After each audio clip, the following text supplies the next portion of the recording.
Hola mamás con fe, ¿cómo están? Yo sé que no nos mirábamos desde hace un par de semanas, pero he estado preparando algo especial. Esto no tiene que ver únicamente solo con las madres, sino que con los papás también.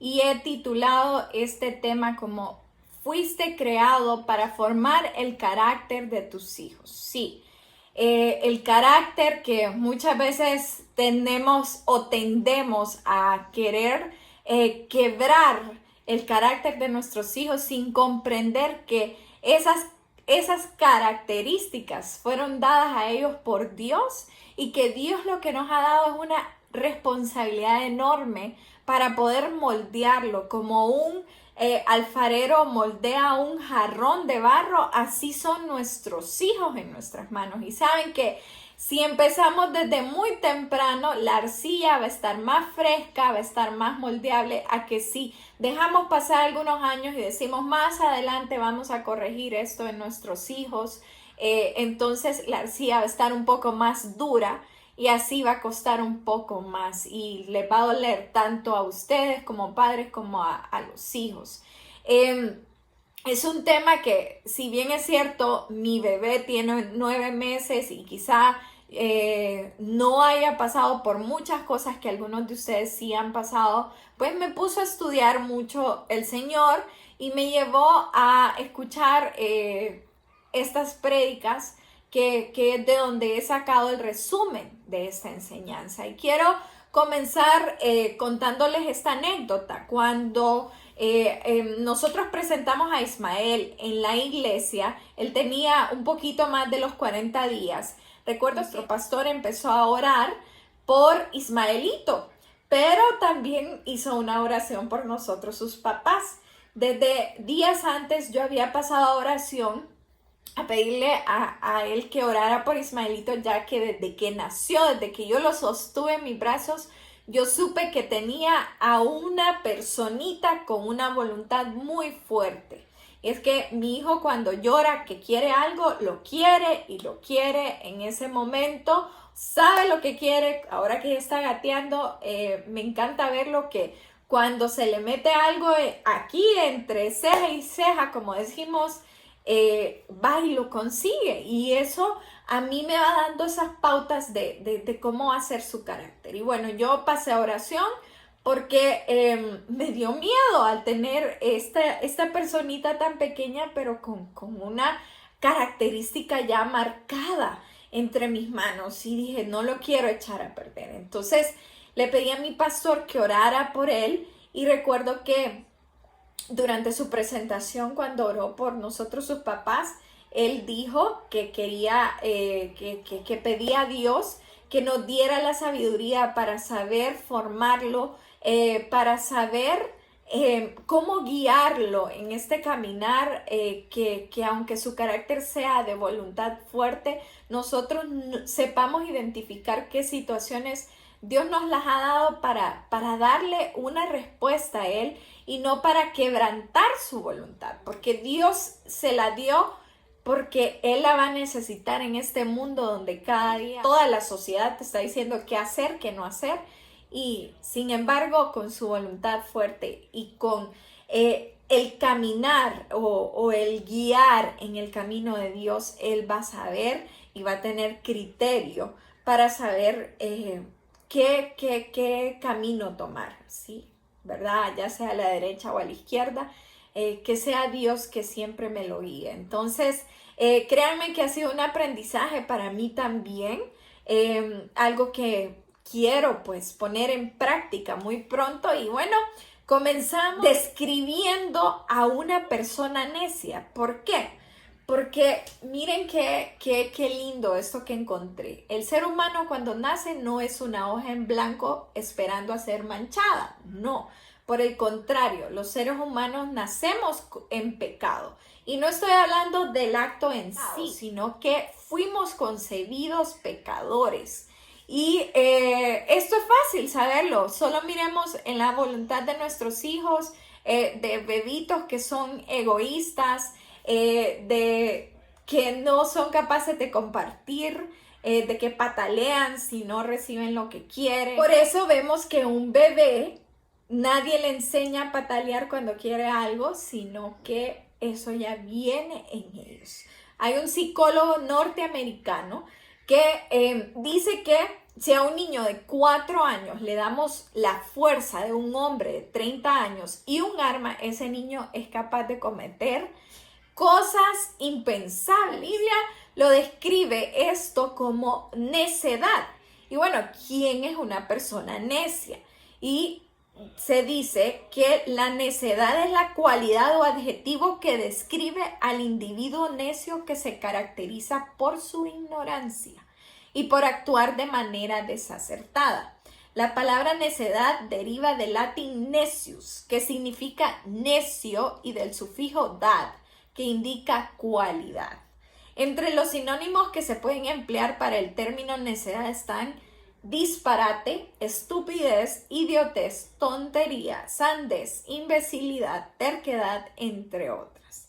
Es una actitud impropia que adoptan algunos individuos que son tercos e insisten en llevar a cabo un proyecto u objetivo sin medir las consecuencias ni tomar en cuenta los consejos dados, por lo que actúan de manera torpe e incluso ignorante. Y bueno, si muchas veces nosotros creciendo escuchamos a nuestros papás decir es que no te lleves con tal persona o la mala gavía, es que por eso estás actuando de esa manera. No es cierto.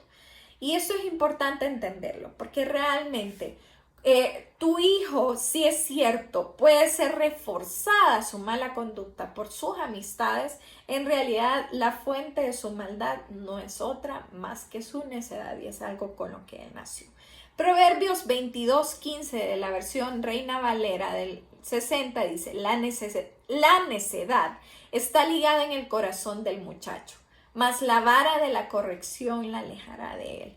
Y Jeremías 4:22 en la Nueva Versión Internacional dice: mi pueblo es necio, no me conoce, son hijos insensatos, que no tienen entendimiento, son hábiles para hacer el mal, no saben hacer el bien. Y bueno, todos, cada uno de nosotros nace de esta manera. No hay nadie quien se salve. Y por eso es que hoy les quiero hacer una invitación para escudriñar la palabra y que como padres adquiramos esa sabiduría y seamos entendidos a la hora de formar el carácter de nuestros hijos. Entonces, ¿para qué, por qué y cómo?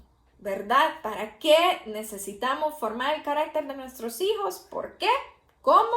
Bueno, eso es lo que Dios ha puesto en mi corazón para compartir con todos ustedes. Y bueno, es porque tenemos 3 cosas básicas: la necesidad de formar el carácter de nuestros hijos, el deber de hacerlo y el ejemplo que debemos darles.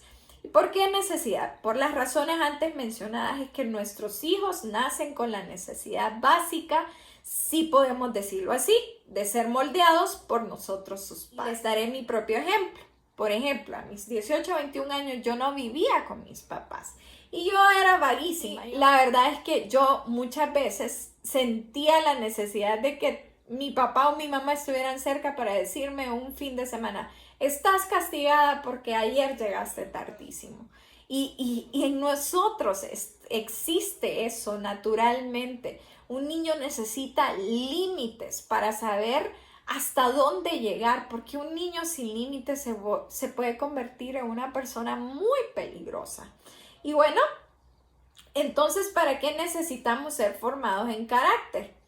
Para poder eliminar la maldad con la que nacimos. Sí, nosotros como papás enseñamos a nuestros hijos que está bien, que está mal. Enseñamos que compartir es una buena cualidad. Nuestros hijos lo aprenden de nosotros. Enseñamos que obedecer es una buena cualidad, que les va a ir muy bien y ellos lo aprenden de nosotros.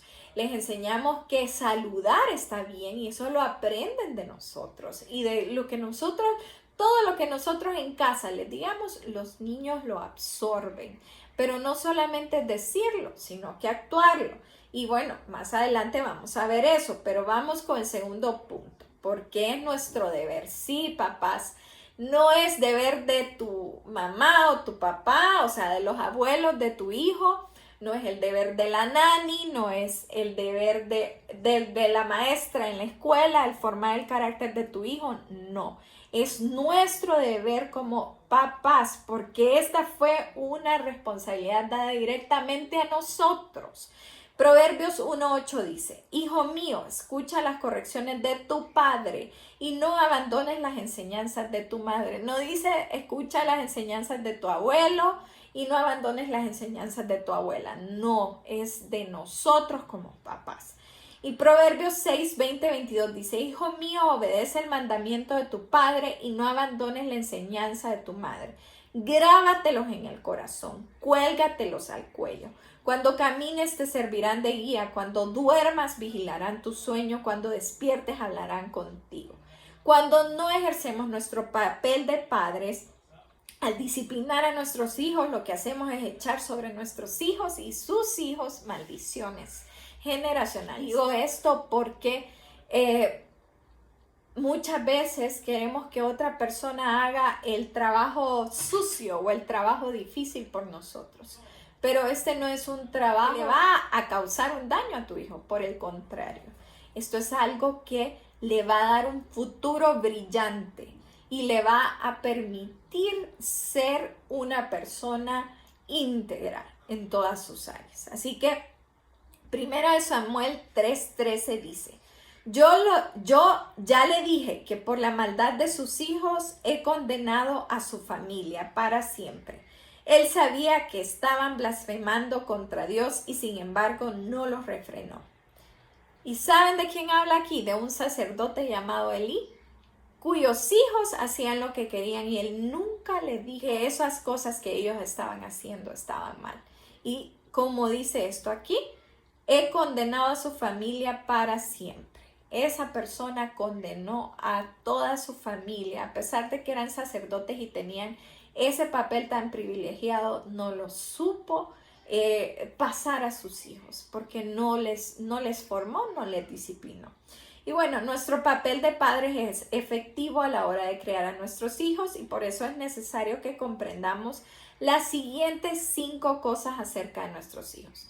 Tus hijos siempre van a creer lo que les dices. Sí, si dicen, cada vez que un niño tiene un argumento con un amiguito, siempre van a decir: mi papá me dijo tal cosa, mi mami me dijo tal cosa. Y bueno, número 2, dependen de nosotros para ser guiados y protegidos. Nosotros somos su seguridad. Yo lo puedo ver en mi bebé de 9 meses, que busca su refugio, ya sea en su papá o en mí. Cuando si tiene miedo, si algo lo asustó, él busca rápidamente agarrarse de nosotros. ¿Por qué? Porque ellos encuentran esa protección en nosotros, sus padres. Nuestros hijos quieren agradarnos y complacernos. Es el punto número 3. Ellos siempre buscan nuestra aprobación a través de expresiones como lo hiciste bien. ¿Y qué hijo no quiere o no busca o no corre cuando llega de la escuela a enseñarle lo que hizo bien a su papá o que se ganó una estrellita? Siempre lo van a hacer porque es algo que viene naturalmente en nosotros. Y número 4 dice: nos aman con reciprocidad. Si sonreímos a nuestros hijos, ellos nos sonríen de regreso, y si les decimos que los amamos, ellos también nos dicen que nos aman. Dile siempre a tu hijo cuánto lo amas, cuánto Dios lo ama y cuánto lo aman las personas para que crezca. Número 5, ellos tienden a imitarnos. No debemos esperar por amor a nuestros hijos para comenzar a moldear su carácter ya tarde, porque ellos van a imitar siempre lo que nosotros hagamos. Y si nosotros reaccionamos mal ante una situación, ellos van a aprender a reaccionar mal ante esa situación. Si respondemos mal, de mala gana, con amargura, eso es lo que estamos enseñándoles. Así que hoy te invito a que te hagas una introspección, papá y mamá, de aquellas cosas. Todos fallamos. El otro día yo regañaba a mi perrita y yo decía: no la puedo regañar de esta manera, o tengo que disciplinarla, pero no la puedo regañar de esta manera en que mi hijo vea un mal ejemplo en su mamá. Así que hay cosas que a diario hacemos que podemos mejorar por el bien de nuestros hijos. Nuestros hijos nos ven con su ejemplo. No podremos nunca moldear el carácter de nuestros hijos si al mismo tiempo no estamos trabajando con nuestro propio carácter. Bueno, Les dije, para bien o para mal, los niños siempre imitarán nuestro carácter. Ellos van a imitar hábitos incluso, nuestra manera de hablar, nuestra idiosincrasia. Quiero cerrar con este versículo que encontramos en Efesios 5, versículos del 1 al 2. Por tanto, imiten a Dios como hijos muy amados y lleven una vida de amor, así como Cristo nos amó y se entregó por nosotros como ofrenda y sacrificio fragante para Dios. Si imitamos a Dios, estoy segura que estaremos dándoles un buen ejemplo a nuestros hijos. Así que con esto quiero cerrar. Espero que lo puedan poner en práctica y que les sirva tanto como me ha servido a mí. Nos vemos muy pronto.